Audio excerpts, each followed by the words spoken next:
Տիտանիկը երբ կործանում է 13-ին, 1-2 ամիս հետո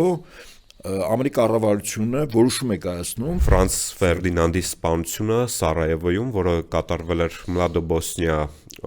կազմակերպության անդամների մեկի կողմից, ցարական Ռուսաստանի փլատակների վրա ծնված, վերածնված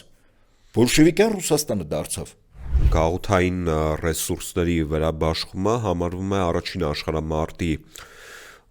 բռնկման հիմնական կատալիզատորներից մեկը։ Կար հակադրություն գերմանացիների եւ անգլիացիների շահերի մեջ։ Տրոցկին ինքը շատ մեծ անհատականություն էր։ Արյունոտ Կիրակի ասվածը։ Հսկայական ծավալի հեղափոխական շարժումներ էին տեղի ունենում, ինքը հետ է վերցրել այն, ինչը որ նվաճել էր Պետրոս Մեծը։ Անդրկովկասից ընտրված падգամավորների թիվն եմ ասում, ներկայացուցիչները կուսակցություն 36 վրացի մենշևիկ։ Հայտարարում է, որ Թուրքիան այլևս ըստ էության այն չէ եւ պետք է եղբայրանալ թուրքերի հետ, նույն ձև ինչպես հայ բոլշևիկներն էին դա անում 18-20-ական թվականներին։